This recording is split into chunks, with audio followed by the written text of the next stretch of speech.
Hello students, next topic है हमारे पास scattering of light and its applications.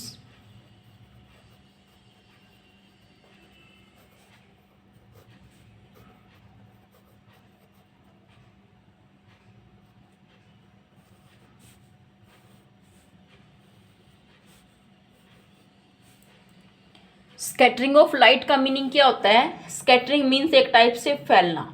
ठीक है, लाइट का जो फैलना होता है अलग अलग डायरेक्शन में, उसी को हम स्कैटरिंग ऑफ लाइट बोलते हैं। ठीक है, एक्चुअली स्कैटरिंग ऑफ लाइट का मीनिंग है change in the direction of light. ठीक है, जैसे स्ट्रेट लाइट आ रही है और बीच में कोई पार्टिकल्स आ गए, ठीक है, ऑब्स्टेकल्स आ गए, पार्टिकल्स आ गए, और उन पार्टिकल से कोलाइड होने के बाद जो लाइट है वो अलग अलग डायरेक्शन में बिखर जाती है एक टाइप से, उसी को बोलते हैं हम scattering of light.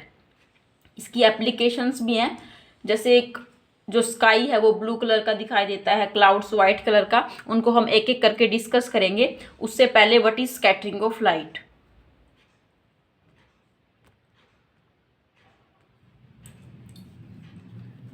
When sunlight travels through the atmosphere,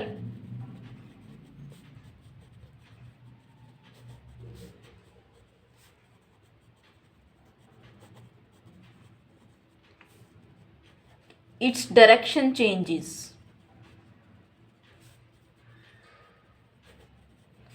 due to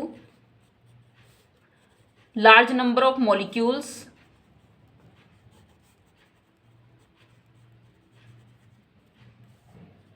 and small particles present in atmosphere.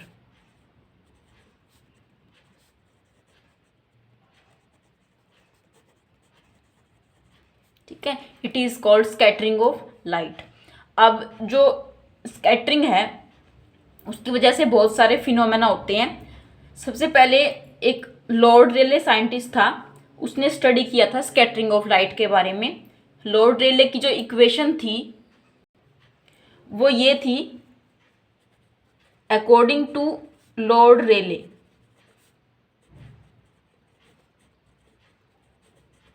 जो इंटेंसिटी होती है स्कैटर्ड लाइट की वो inversely proportional to fourth power of wavelength होती है। ठीक है, यानी जिसकी वेवलेंथ ज़्यादा होगी वो कम स्कैटर होगा। ठीक है, यानी जिस कलर ले लो, अलग अलग वेवलेंथ के होते हैं सभी कलर। ठीक है, जिस कलर की वेवलेंथ ज़्यादा होगी वो कम स्कैटर होगा, और जिस कलर की वेवलेंथ कम होगी वो ज़्यादा स्कैटर्ड होगा। ज़्यादा स्कैटर्ड मीन्स वो लाइट दिखाई देगा, फैल जाएगा ज़्यादा तो उतना ही लाइट दिखाई देगा, और जितना कम फैलेगा उतना ही डार्क दिखाई देगा। अब जो ये इक्वेशन है ये भी, इसकी भी एक कंडीशन है, ये कब वैलिड होगी?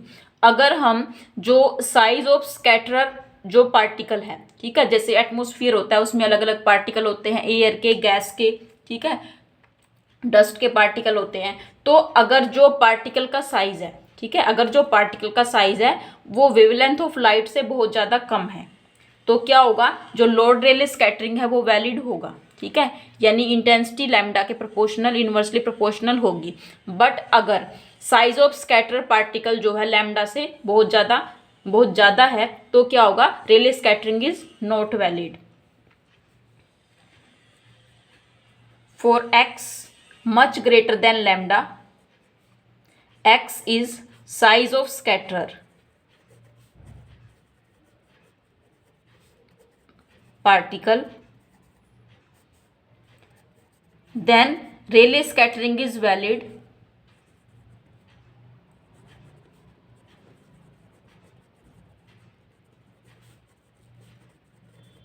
It means ये जो इक्वेशन है this is valid. But for x much less than lambda, sorry x greater than lambda आएगा, यहाँ आएगा लेस, यहाँ लेस का साइन आएगा, and this is x greater than, x much greater than lambda, then Rayleigh scattering is not valid.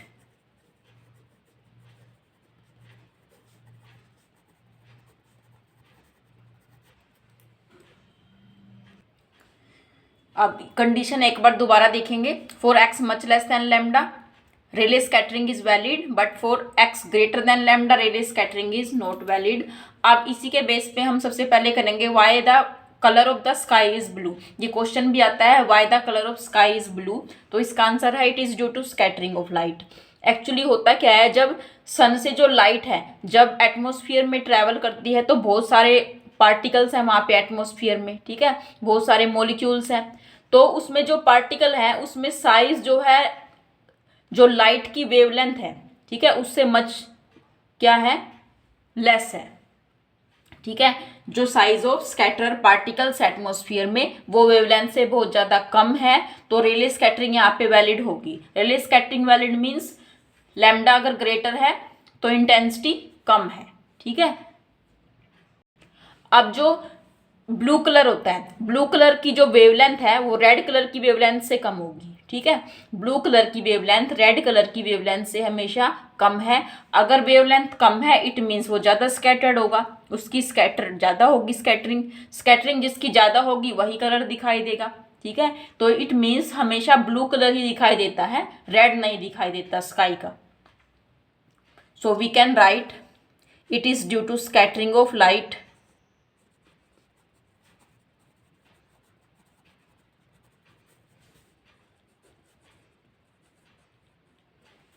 ठीक है।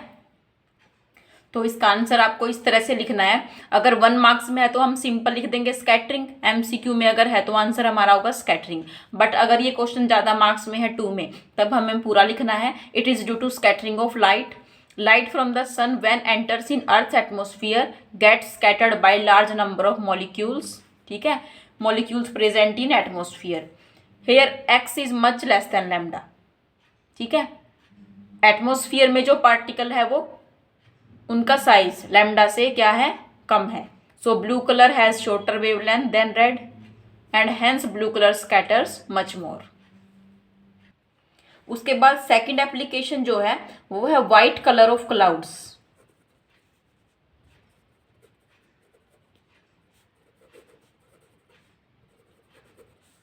Clouds का colour जो है वाइट क्यों होता है?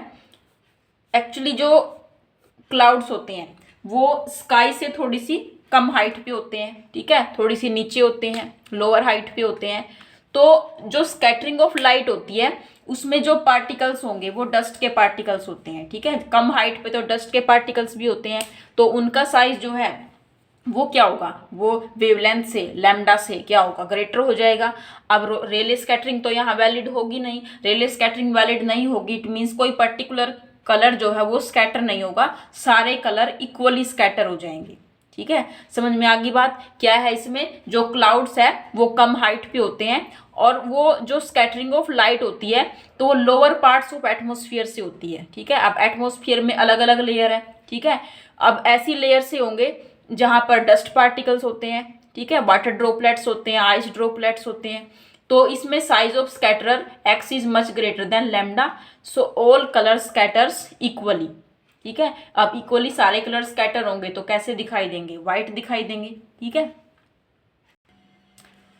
आंसर को यहाँ से रीड कर सकते हैं, clouds are at much lower height, scattering of light is due to lower parts of the atmosphere which contains dust particles, water droplets, ice droplets.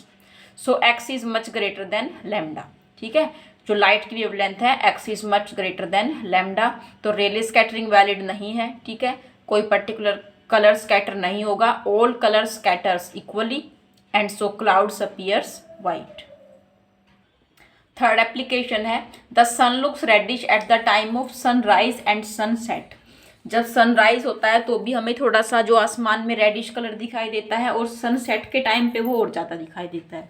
Actually में होता क्या है कि जैसे अर्थ होती है, ठीक है, और जो सनराइज के टाइम पे ये अर्थ से दूर है, ठीक है, सनसेट के टाइम पे तो ये जो सन है वो और भी ज़्यादा दूर होता है, ठीक है। सपोज ये सन है, ये अर्थ है, ये eight the time of sunset है, ये eight the time of sunrise है, बट जो अर्थ से है ये दूर है, ठीक है। तो जब जो लाइट आती है ये जो सन से लाइट आती है अर्थ तक, तो इसको ट्रैवल करना पड़ता है एटमॉस्फेयर का बहुत सारा पार्ट, ठीक है। ट्रैवल करके आएगी तो इट मीन्स इसके जो रास्ते में, इसके पाथ में बहुत सारे पार्टिकल्स आएंगे, ठीक है, बहुत सारे पार्टिकल्स आएंगे तो क्या होगा, स्कैटरिंग ऑफ लाइट होगी।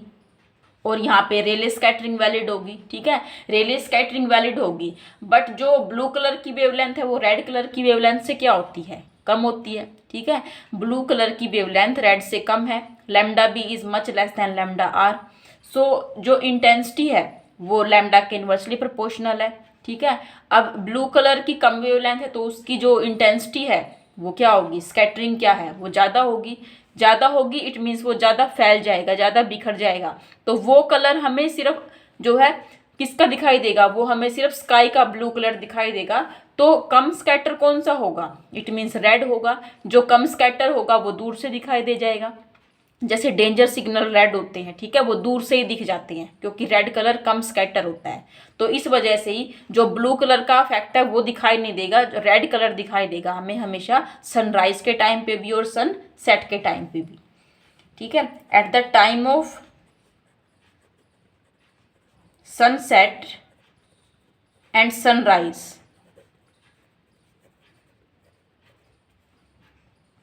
The sun is far away from the earth,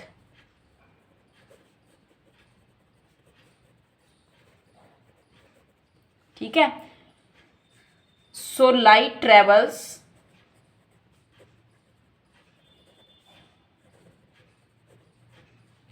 larger part of atmosphere,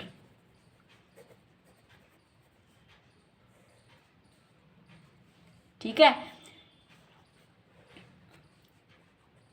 and lambda b is much less than lambda r, wavelength of blue is less than wavelength of red light, so Rayleigh scattering is valid.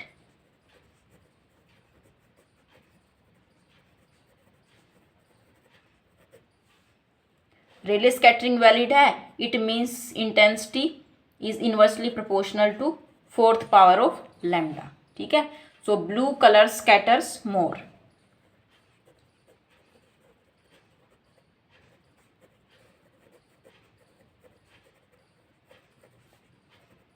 and red color scatters least. That's why the sun looks red at the time of sunrise and sunset. इसकी सारी application important है, सन looks reddish भी, white colour of cloud भी, and sky का जो blue colour है वो भी, ठीक है।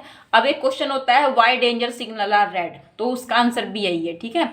डेंजर सिग्नल रेड होते हैं क्योंकि ब्लू कलर की वेवलेंथ रेड से कम है, ठीक है। तो ब्लू कलर तो स्कैटर हो जाता है, वो तो नहीं दिखाई देगा, तो रेड कलर सबसे कम स्कैटर होता है, ठीक है। बाकी कलर कम स्कैटर होते हैं, तो रेड कलर बाकी कलर ज़्यादा स्कैटर होते हैं। तो जो रेड कलर है, ठीक है, रेड कलर की डेविएशन भी हम अगर प्रिज्म में डिस्पर्जन में देखें तो सबसे ज़्यादा डेविएशन है, ठीक है, सबसे कम डेविएशन है, ठीक है। वॉयलेट की सबसे ज़्यादा डेविएशन होती है, नीचे होता है ना वो, और ऊपर रेड होता है, तो उसकी डेविएशन क्या है, कम है, ठीक है।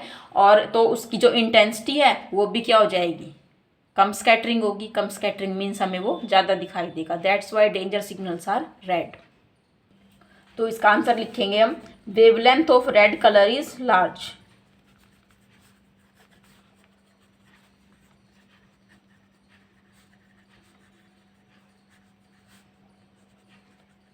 and due to intensity inversely proportional to 4th power of lambda क्या होगा, red color is least scattered,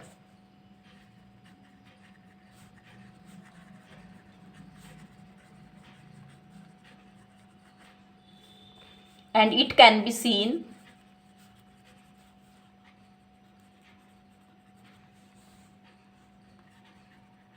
from maximum distance।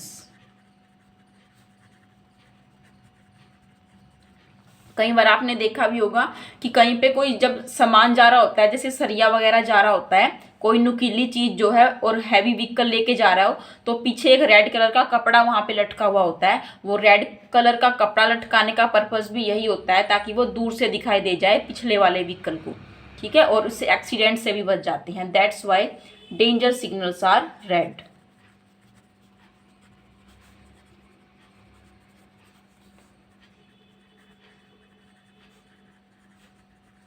Road की साइड में भी रेड कलर की लाइट्स लगी होती हैं ताकि रात को एक्सीडेंट ना हो, ठीक है। So this is the scattering, ठीक है। उसके बाद नेक्स्ट टॉपिक करेंगे हम, इसके अंदर एक रेनबो का टॉपिक रह गया है।